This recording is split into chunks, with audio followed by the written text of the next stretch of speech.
I started to pay phone bills by myself. That's why I started my career. Today, Nivruti Rai is the country head of Intel India, one of the biggest multinational corporations in the world. Where I started was I did not want to do it. So I said, let me take a break, let me reconsider. Now that's after 5 years of architecture school, but this confusion lasted for about 9 months. That 9 months was very fruitful. It helped me read up things, figure out whether I really want to stay in this profession or take up some alternative. I also had the opportunity to spend time in some villages, meet some interesting people, fill in what I believe were gaps in my education at that point. About 9 months after doing all of this, I was kind of convinced that this is the career for me. Today, Aranjot Singh Bala has grown into the managing director of RSP Design Consultants India Private Limited.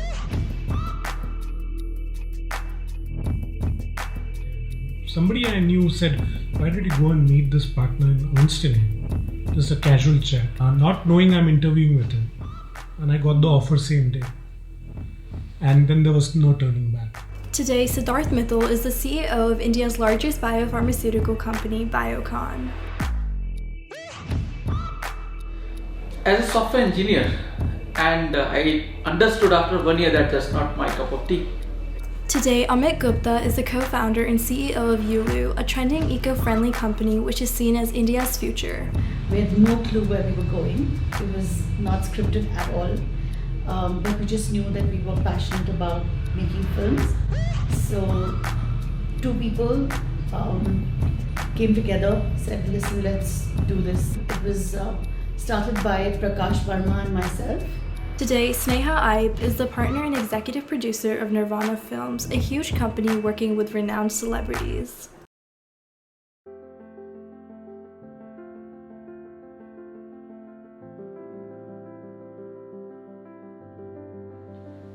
I think the hardest phase of my career was when my daughter was born. I was doing the most complex work with the least amount of time I had at work.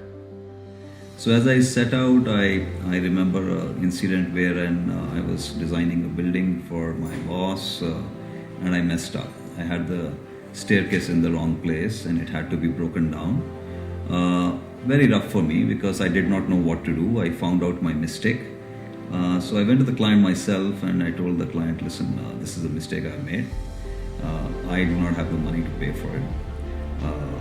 But it's a genuine mistake, nothing that is meaningfully done. And she said, well, it takes a lot of courage to come and own up. This was the first really rough incident. So I said, okay, before she talks to my boss, let me go and talk to my boss and resign, So I went to him. He says, I don't know why. You made a mistake and you went to this client without telling me. Well, that was bad, but you handled it. They haven't either fired us, they haven't charged us for the damage we did. And so there's no point of resigning. You should learn a lesson that sometimes even the worst things you can handle. This was very early part of the career. There cannot be a single career where you will not have something rough happening to you. You come out of it, you'll come out stronger, but you can also come out devastated. You learn to take the, the rough with the smooth. But if I have to talk of one rough phase, it was when I joined my current company, Biocon, almost 7.5 years back, which was a very different industry. It was a biotech industry. I spent over a decade in IT industry. So coming in from an IT industry to a biotech industry as a young leader, there was obviously a lot of pressure. And I came in without any friends in Biocon. So initial period was quite tipsy-turvy. A very interesting phase. I mean, today when I look back, it was a phase where I learned a lot.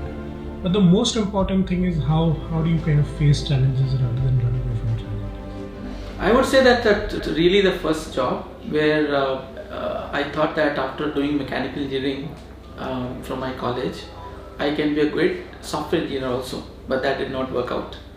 After almost 2 years of continuous struggle, I decided that enough is enough, and I decided to move out and join Citibank. And I think after that I never looked back. There was this huge lull We didn't have work for a few months, and we were sitting by on a couch with a fax machine beside us, waiting for some call to come through or some script to come through, and nothing happened for a while. So we were a bit disillusioned, thinking pretty much this is going to be the end of the road. So we were very tempted to wrap up, shut shop and leave.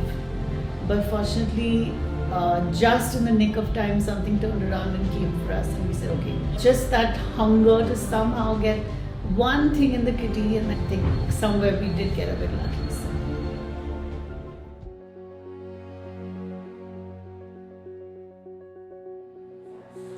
Oh my gosh. I think I'm very persistent. I never give up.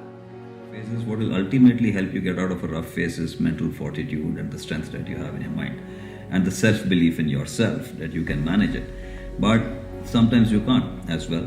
But if you have good habits, and I keep repeating this word, discipline, and a strong work ethic, you will come through. I would say that being organized and time management is very important, especially in leadership roles. Because one, you need to make time to do your job. Second, to face the challenges. The challenges don't come announced. So you need to have time to address those challenges. And third, you need to have time to ponder upon your strategy, to ponder upon things, to ponder upon your thoughts. First of all, ability to carve out the goal, and fortunately, I have been able to put some goals for next 5 to 10 years. And after that, really one thing, which is hard work. We're very diligent about the homework we do, about the kind of hard work we put in on every project. It's almost like every project is treated like it's our first and it's our baby. So I think that is a big learning.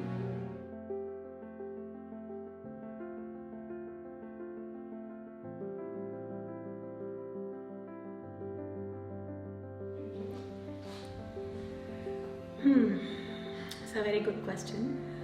The only one thing that I would have done differently is perhaps traveled a little less. I feel that when my children were applying for schools, I honestly was not there with them, and I feel I would like to be with them, look at their essays, what they're writing. I think that's what I would do different. Other than that, I loved what I did and I'll do it again. So you see, I need not worry about this because I worried about this when I started. So I worried 9 months whether I'm doing the right thing. So now I know what I know, absolutely the same, nothing changes. So I pondered over it before starting, and I think I got rid of all the cobwebs of confusion in my mind. Done and dusted with that, won't change a thing. Well, I won't say anything I would have done differently. I mean, I'm quite happy with the way things have panned out. I've had my bit of challenges, my bit of success, my bit of failures. But I believe in looking forward. You have to accept the things the way they are and really learn to address it in your next course of life. I think I would have aimed for bigger things. More and more I know that everything is possible with sheer hard work, and if you're passionate about it, you can attract enough and more people who can participate in making that happen. Filmmaking is like working with an army. We interact with so many different people from so many different fields, whether it's collaborating with musicians, cinematographers, every little detail in every film is like an army of people. So sometimes we don't pause to recognize or thank them enough for their contribution, just to have that gratitude, to be able to go back and say thank you, because none of this would have been possible without each of them. It's like they play a huge part in this journey. So.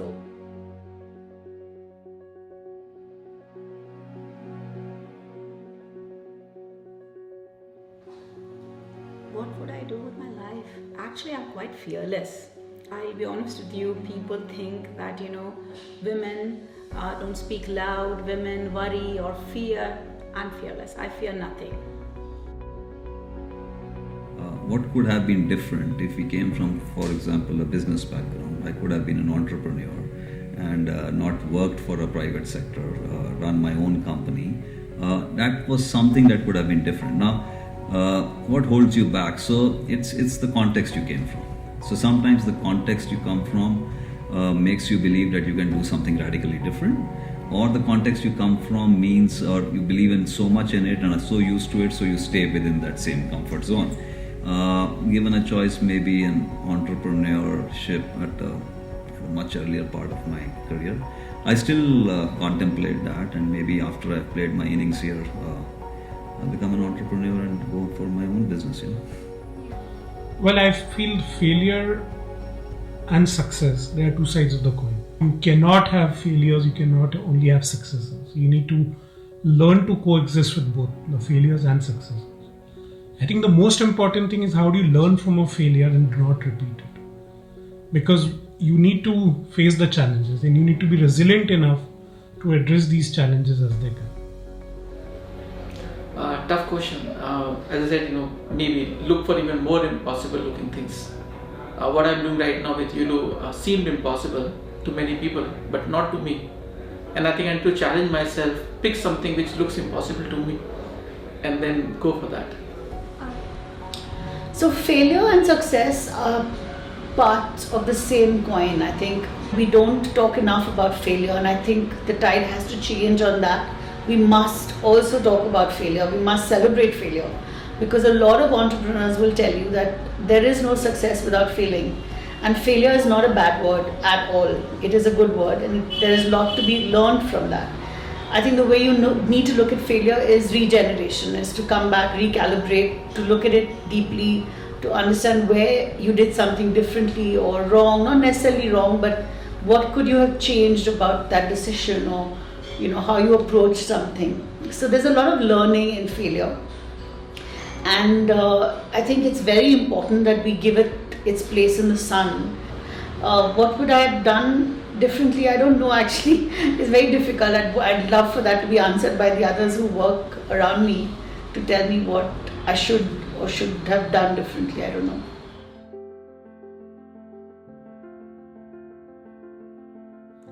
I think happiness with my career. I am excited to go to work every single day. Happiness with my personal life, my children happy, that's what I call success. Is the satisfaction that one derives from what one does.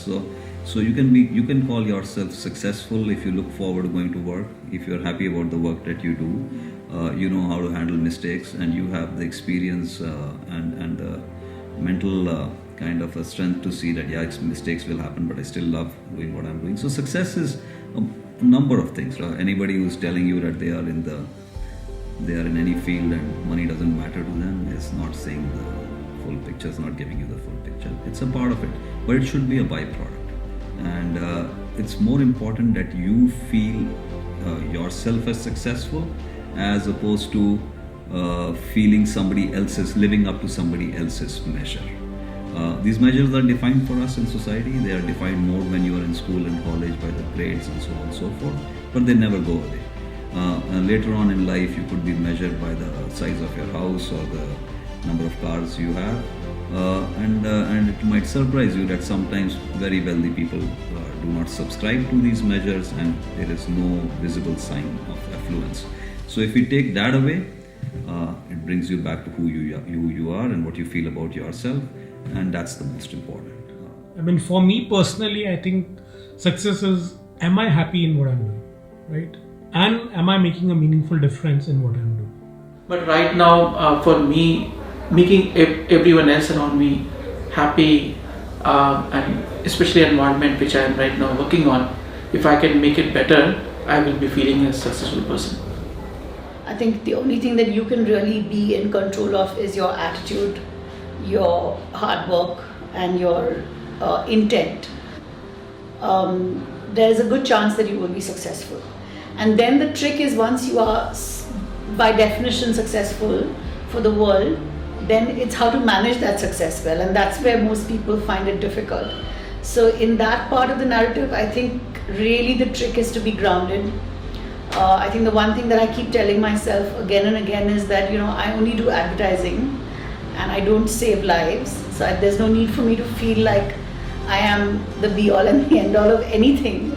Yeah, so I think groundedness, very, very important, and should go hand in hand with success. Otherwise, you get nipped in the bud even before you know it. So.